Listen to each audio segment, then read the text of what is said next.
in the city every weekend, there would be about 30 people who came, or maybe a bit more, and we would all just like, there's this rooftop area, we would all stand around there speaking to new people. And back then, this was a few years ago, it was a perfect opportunity for me as a teenager because I didn't know that many people and I got to know more people.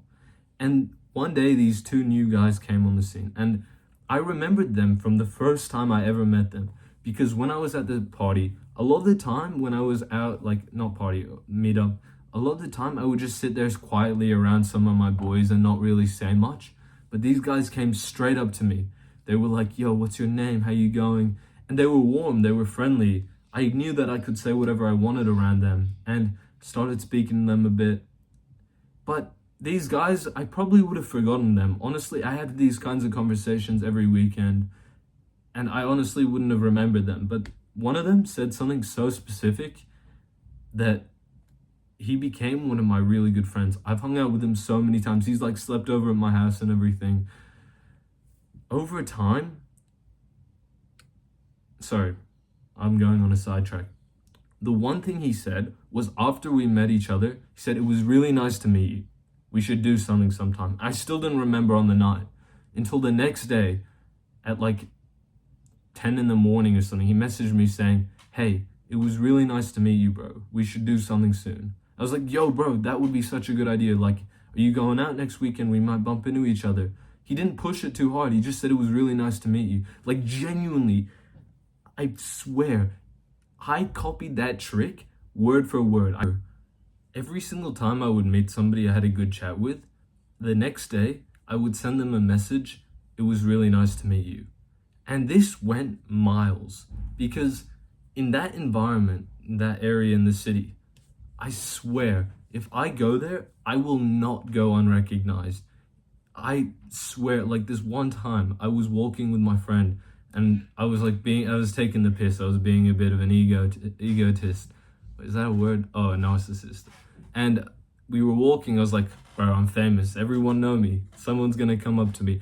I swear, in the next 30 seconds, I bumped into this guy who was my friend with a group of like 30 people. And I really recommend every time you meet somebody, and like, especially if you're going to a place, you regularly go there, a gym, you keep saying, nice to meet you to so many people. That's like one of the biggest things you can do over time that will have a big impact. Because now, when everybody feels like you like them, they're going to come up and say hi to you. You're going to have so many more people to speak to. You're going to get so many more invites to things. I genuinely think this is one of the most underrated tips. Like, why do people have such a big ego to just say it was nice to meet somebody? It's just a nice thing. It's just a good person move to go about. Now, once you've done this, the best like next tip that I can give to you is that you should bring a friend wherever you go. You should start going out to way more things. Like, I'm going to give you this story, right? My friend and I, not too long ago, we went out on this night, and within like 5 minutes, we were talking to new people. We were in like the shop, and when I'm around this guy, I'm so much more comfortable. So we just turned to the group of people next to us. We're like, oh, what food's good here? That kind of energy is so underrated going through, and you don't have any fear in your mind of talking to anybody, and you just go out with your friend, you have a good time, you plan something. And I get it, you might not have one of those friends that you're that close with, but that's why you need to go to like a gym, or, the way that I met this guy is I knew him from when I was really young, but as I got older, we stopped hanging out as much. We weren't in the same friend group anymore. And then when I left the school, I reached out to him. I said, yo, we need to hang out, bro.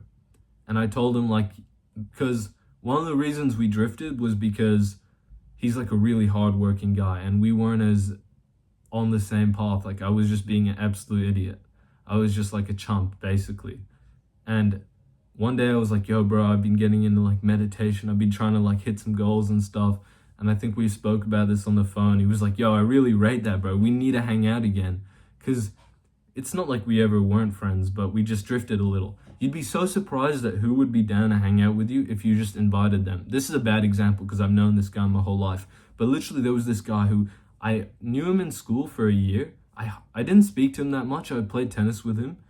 And like a year later, he didn't speak to anybody else in my school, didn't hang out with any of them.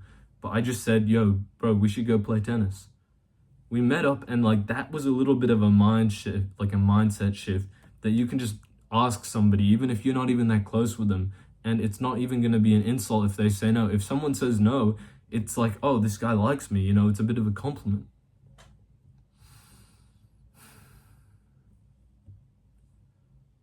The reason that I started to become so much more social, it all started when I was really addicted to video games.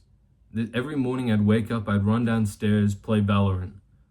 I was really bad too, so I don't know how I did both. I was playing it all the time and I was really shit, but I kept grinding it and I didn't get any better, but it started to become a bit of a problem. I wasn't sleeping well, I was never happy, I hated my life. I wanted to be more social, but I couldn't really get myself going.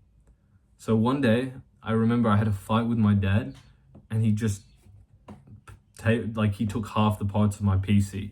So that was the end of my gaming PC. That gaming career was done at that point.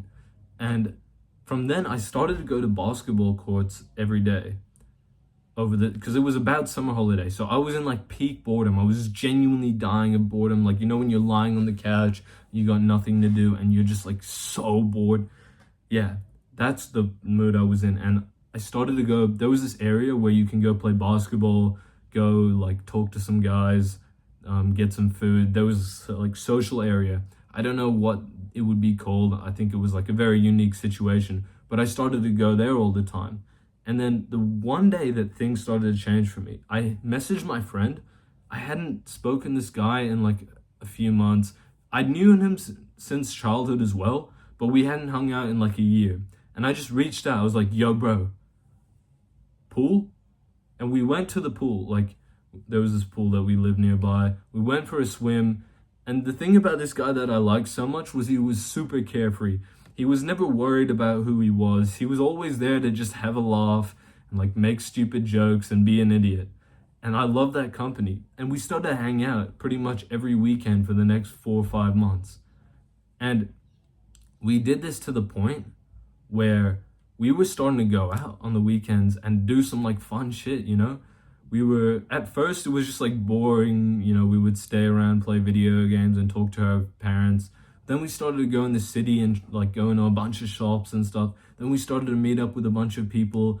He introduced me to his friend group, and we started to go like, I don't know if it even counts as a double date but like we would go hang out with a group of girls, and all of this stuff was like super new to me. I had always struggled speaking to girls, even as friends, my whole life, let alone go and hang out with them on the weekend.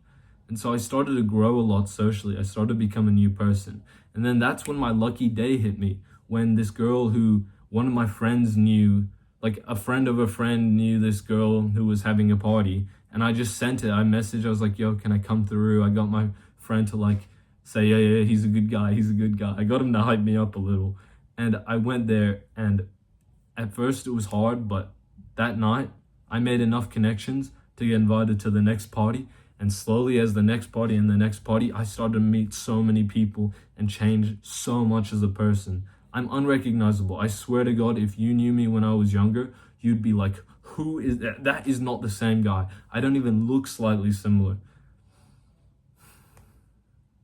See, this is the benefit of quitting video games. I honestly, personally, recently I've had this really bad addiction to Clash Royale. And I was like, the fuck is this? Like, yeah, I know it's nice to beat the boys at Clash, but the problem with when I was playing it was I wasn't playing against my lads. I was just playing it by myself like 40% of the time. Most of the time I was playing it with friends, which is just fine. But the thing is, bro, why do you need a video game to be friends with people? Because for me, that's why I was doing it. It's subconscious, of course, but I wanted to have more of an opener to speak